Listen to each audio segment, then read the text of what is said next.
से पहले एक बात, एक बस में एक मुसलमान सफर कर रहा था, तो जो कंडक्टर होता है तो वो उसने जानबूझकर टिकट लेने वाले मुसलमान को कुछ पैसे ज्यादा दे दिए, जानबूझकर। तवज्जो करना, लोग अब लोग हमारी किताबों की स्टडी नहीं कर रहे हैं, लोग हमसे इस्लाम सीखना चाह रहे, समझना चाह रहे। अगर आप इस नियत से सुधर के रहो, आप इस नियत से सुधर के रहो कि कम से कम मेरी वजह से कोई इस्लाम से बदजन नहीं होना चाहिए, ये सोच के सुधर जाओ मेरे भाई। और अगर आपकी वजह से कोई इस्लाम से बदजन होगा, ये वो नुकसान है कि कयामत तक इस नुकसान का खमियाजा भुगतना पड़ेगा। इसलिए किरदार के धनी बनो। तो कुछ पैसे ज्यादा बस के कंडक्टर ने उसको मुसलमान को दे दी, और उसके बाद उसने तजाउल आरफाना से काम लिया, यानी कि उसने जानकर अनजाना हो गया। मुसलमान ने पैसे गिने और गिनने के बाद उसने उसको बुलाकर कहा कि कंडक्टर साहब, ये पैसे आपने मुझे कुछ ज्यादा दे दिए हैं, ये वापस ले लो। उसने कहा नहीं मैंने ज्यादा नहीं दिए, वो ऐसे ही है। कहा नहीं मैंने गिना है, ये ज्यादा, आप ले लें इसको, आप ले लें। कहा आखिर मैंने नहीं दिए तो क्यों लूं? तो कहा ये आपको लेने पड़ेंगे क्योंकि मेरा मजहब में इसकी इजाजत नहीं है। तब कंडक्टर ने कहा दुनिया झूठ बोलती है, तुम सच्चे हो।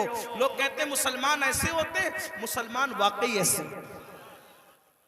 मेरे भाइयों, एक दौर था, दुनिया के कोई भी मजहब का आदमी अगर सफर करना चाहता था और अपनी बेटी को और अपनी बीवी को अकेले छोड़ के जाना चाहता था, तो वो मुसलमान ढूंढता था कि मुसलमान के पास छोड़ के जाऊंगा, क्योंकि ये मुसलमान है, ये किसी की औरत पर हाथ नहीं डाल सकता।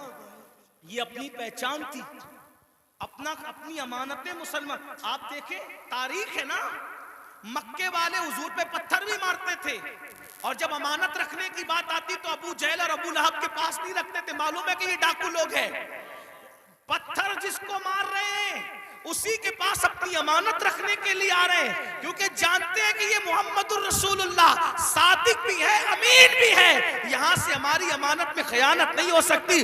और हुजूर ने क्या तारीखी तौर पर दुनिया के सामने साबित किया, हिजरत के लिए जा रहे हैं तो अमानतें लेके नहीं जा रहे हैं, अपने भाई की जान को खतरे की जगह पे सुला करके कहते अली सो जाना, सुबह उठ करके सबकी अमानतों को लौटाना, फिर आकर के हमसे मुलाकात करना।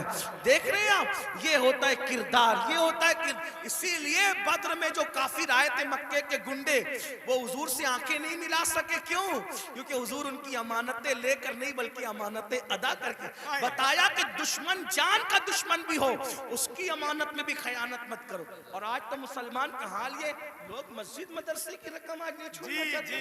ये हालात सब ऐसे नहीं होते।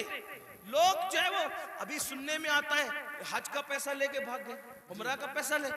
मुसलमानों कुछ तो ख्याल करो, हज उम्रा का पैसा लोग जो रुपया 2-2 रुपया जोड़ करके, गरीब लोग कैसे जोड़ते हैं, लोग ले करके भाग जाते। सोचो तो सही ना, अंदाज तो करें कितना गिरेगा इंसान, कोई हद है गिरने की। एक वक्त तो वो था और एक वक्त ये है। लोग अमानतें हमारे पास रखते थे, बीबियां बच्चियां हमारे पास छोड़ जाते थे, ये खयानत नहीं करेंगे। और आज मुसलमानों के मोहल्लों में लोग घर नहीं लेते, ये हाल है। तो चले बात को मैं समेट रहा था, क्या अर्ज कर रहा था कि हुजूर की तमन्ना थी कि दहिया कल्बी मुसलमान हो जाए जी, क्योंकि दहिया कबीले के सरदार थे। हुजूर ने दुआ भी की, अल्लाह ताला दहिया को ईमान की दौलत अता। दहिया आए थे बड़े खूबसूरत। दहिया कल्बी जब आए तो हुजूर ने उनकी तालीफ कल्बी के लिए चादर बिछा दी। दहिया ने चादर उठाई, अर्ज की आका मैं इस चादर पे बैठने के काबिल नहीं हूं। और फिर अर्ज की आका मैं तो कलेमा पढ़ने आया हूं, गुलामों में शामिल होने आया हूं। हुजूर खुश हो गए, फरमाया कलमा पढ़ लो। का नहीं हुजूर, एक अर्ज करना है कि मैंने अपने कबीले की 500 लड़कियों को अपने हाथों से दफन किया जिंदा। तो जो 500 लड़कियों का कातिल हो वो कलमा पढ़ेगा तो क्या उसके गुनाह माफ हो जाएंगे? उसके गुनाह माफ हो जाएंगे। हुजूर ने सर झुका लिया, जिब्रील आए, या रसूल अल्लाह, अल्लाह सलाम फरमाता और कहता है बोलो इसको कि पढ़ ले एक मर्तबा ला इलाहा इल्लल्लाह मुहम्मदुर रसूलुल्लाह। सिर्फ 500 लड़कियों का कत्ल ही नहीं, और भी कुछ किया है तो सब माफ हो जाएगा। हुजूर ने कहा पढ़ ला इलाहा इल्लल्लाह। जो कलमा पढ़ता है ला इलाहा इल्लल्लाह, अल्लाह कलमा पढ़ने से पहले के सारे जराइम माफ कर देता है। दहिया ने कलमा पढ़ा, हुजूर रोने लगे। साहबा ने पूछा हुजूर खुशी का मकाम है, क्यों रोते हैं? आका फरमाते काफिर कलमा पढ़े तो सब मिट जाए, अगर मोमिन ये कलमा पढ़े तो खुदा उसे क्या मकाम अता फरमाएगा। तो अल्लाह के बंदो तौबा करो, अल्लाह की तरफ आओ। अल्लाह पाक से दुआ है अल्लाह सबसे पहले मुझे आपको अमल की तौफीक दे। जहन्नम से खुद बचो, जहन्नम से बचाने की कोशिश करो। गुफ्तगू के दरमियान कोई गलती हो तो अल्लाह ताला माफ करे। अस्तगफिरुल्लाह रब्बी मिन कुल्ली ज़म्बि व अतूबु इलैह।